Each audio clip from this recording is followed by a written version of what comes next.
Hi guys, thanks so much for being here and welcome to The Real Real with the Laura VanHart.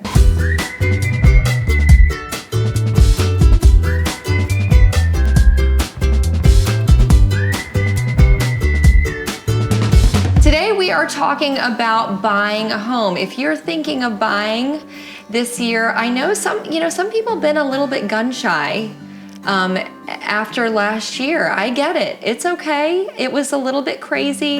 And honestly, last year was tough. I would sit down with my clients if they were thinking of buying, and if you didn't have some reserves, some cash reserves, it was a little bit difficult.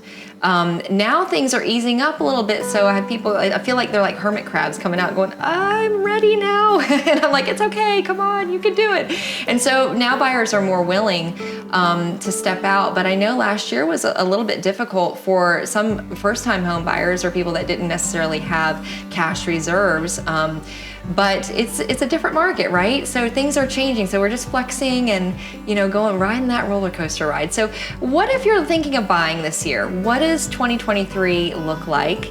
And are we going to see, the question is are we going to see what we saw 15 years ago in 2008? That's been a big question on people's minds because it's been so rapidly changing. We had so many different changes last year with the rate increase, doubling in 1 year and it just being really wild. So people are like, what's going to happen next? And are we going to see, the craziness of 2008 happen again? And so I just kind of want to ease your minds a little bit about that and why we're not going to see that same climate in the market as we did 15 years ago if you're thinking about buying. So hopefully I can kind of ease your mind in some of the information. So let's talk about 2008 and 2023 and how it's different. So 2008, you have to remember, there was a lot of subprime loans. They were extremely high. It was very volatile loan environment. Anybody that was breathing could get a loan. And so it's not the case now in 2023. So the guidelines right now are way more strict. Mortgage delinquency in 2008 was at 10.1%. And now in 2023, it's at 3.6%. So that shows you a wide change in delinquency, and that just shows you that the guidelines and things are much more strict, so they've gotten a hold of it. It's like they've wrangled it in, so it's not as crazy. Also, job cuts were considerably higher in 2008 versus now. They're much lower. And now there's more jobs that are held per household than in 2008. So you take all those things combined, make a huge difference for the stability in the market, okay, as a buyer. So why is it a great opportunity to get into the market now in 2023 if you're a buyer? So inventory is increasing now. So last year we had a lot of scarcity in inventory. So now we're starting to see an uptick in market inventory coming up. So that's good news for you as a buyer. There's less competition for buyers. So it was such a huge, heavy sellers market last year that it was just nuts. The competition was nuts, but now it's not as huge competition. You actually have a lot more chances. You're not standing in line to see a showing. You're not having such huge multiple offer situations where they're, sellers are getting, 5-10 offers on a home and you're just like, one of many. So that's positive, makes the playing field much more leveled up for you. So that's good. Also, Federal Reserve data shows that during a recession, no matter how harsh the recession or how mild the recession, that consistently home prices only go up or they recover. So waiting to buy may not be the best idea for you because those things don't really change, right? So the home prices only go up or recover in that situation. So even if we do have a recession, if that makes sense, which perfectly we won't see that huge problem. We will see what this year brings. Projection for buyers is that rates will be going down slightly. So that's another positive for you if you're looking to get into the buying market. We've got rates that are staying kind of steady, but the projection is that they're going down. So that's another positive for you to get into the market. So this might be your window of opportunity if you're thinking about buying.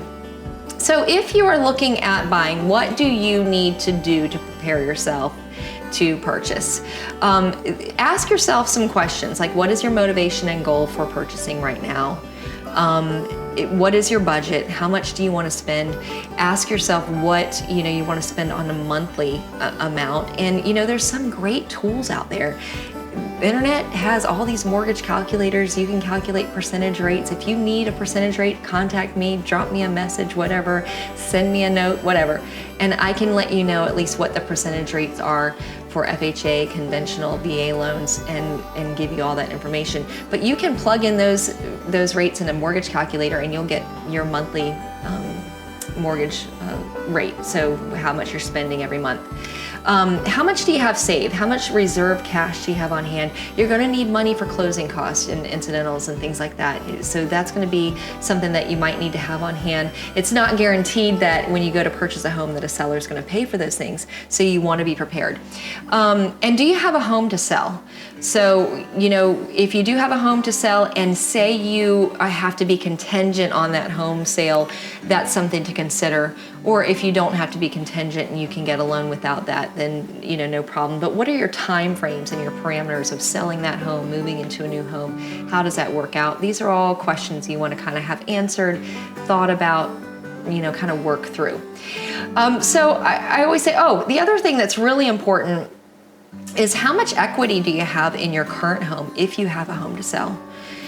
So knowing the numbers, I never thought I'd be a numbers person, but I love working with the numbers because the numbers don't lie, whether it's the market value of your home, how much equity you have in the home, a comparative market analysis of a home that you're interested in. I'm like, let's work the numbers. Let's figure it out. Let's figure it out how much it's going to cost for you to sell your home and pay off commissions. And let's figure out scenarios of if you're going to pay for repairs. And if you already know that the roof needs to be replaced and you're planning on doing that, let's start putting number value to this and let's figure out, all the equations and plug these things in so you can have a really good understanding. Sometimes people don't move forward in these decisions and they kind of hold up their financial futures because they don't do the math and figure that out. And so I say, let's do it. Let's figure it out. So that's a good thing to figure out. Another question is, if you're looking to buy, do you have, say you're renting right now, do you have a current lease on your apartment? And what are the time frames of that current lease that you have? When do you get out of it? Do you need to break the lease? What are the rules for breaking that lease? There are things that you can do. So say we go out and look for a home and you want to contract on a home, but you're like, hey, I have 4 months left, but I have to break this lease. Are there ways that we can write that into the contract and get maybe things paid for to break that lease? There are some things that I've done before with clients that have had to break a lease and getting some of those security deposits and things paid for. So, it's stuff to worth, talking about and see what we can do on that. Get your pre-approval, speak to a lender. You have your money, before you go shopping. There's nothing worse than, taking a look at a home. And I work with my clients, but I don't take them out to look for homes until they know that they have their lending in order, because I find it's a letdown for my clients if they go look at a house and they don't have their money all organized and ready. But talk to a lender so you're ready to go and you have that buying power and you have your letter ready to go. So when you know that you've found the one, we've got the money to prove it. So that's what you need to do. And let your lender know your monthly budget. They're really, really good. I have a great lender that I work with, and she is just so Johnny on the spot and lets me know all the numbers and all the details and make sure she communicates that to my clients so they are not left in the dark. You shouldn't be left in the dark. And then you also can shop lenders if you want to shop some rates and do that, and just make sure that you're getting the best rate and using your money the wisest. So those are some really important things. The last thing I want to say on just preparing yourself to buy in the current market. Be ready, because it can be a really fast-paced situation. So when we go and look for a home and you're ready to contract, it can be really fast. So sometimes that the house shows up and you are still gonna have kids that need to be to soccer practice, and your job's still gonna call you out on, you have to go out of town for business, but we have to go under contract and we're busy. And so it's gonna be escalated for that time frame. So just be ready for it to be really busy, but I'm gonna help make the process really smooth for you. But it's gonna be busy, so I get it. I know you have 100 things going on in your family life and your job life and your work life, your social life, and all that kind of stuff. But just be ready. It's going to get a little bit busy for a short time while you're closing on your new home and contracting and all that kind of stuff. Be ready to make a strong and fair offer, right? I have worked with buyers before and they're like, we're coming in like $40,000 under. And okay, everybody wants a deal. But what I want to say on this is if the house is priced fairly and the listing agent has done their job on listing it fairly, you want to come in with a strong but fair offer. So you don't waste people's time basically.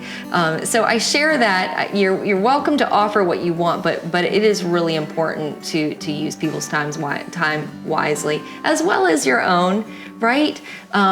So that's all I have to say on that, if that's fair. And then sometimes you need to take a chance, right, in the market, so you'll end up in a positive place in the long run. I have worked with buyers before that just get really nervous and they're like, I don't know, and then they almost talk themselves out of something, and they get really nervous, or they say, I don't know if that monthly payment is $100 more than what I had budgeted for. And I'm like, okay. But the house fits their needs. It's exactly where they wanted it. It's everything that they had planned on. It's perfect for their family. It checks every single box, but it's $100 more than what they budgeted, and they talk themselves out of it. I'm like, well, okay, it doesn't make sense, and they're still renting. And I'm like, okay, like sometimes you got to stretch yourself a little bit. You won't miss the $100, I promise, but it might be a wise investment. Now, on that note, I will tell you, there have been times where I've talked to my buyers and said, this might not be the right time for you. I'm not afraid to tell my buyers that. And I've had buyers hold off and wait 6-7 months and go, you know what, I'm just gonna take a chill for a moment. And then they've come back and we found the right house at the right time. And that's okay, that's fair. That's called making a wise decision at the right time, right? There's a time and a season for everything.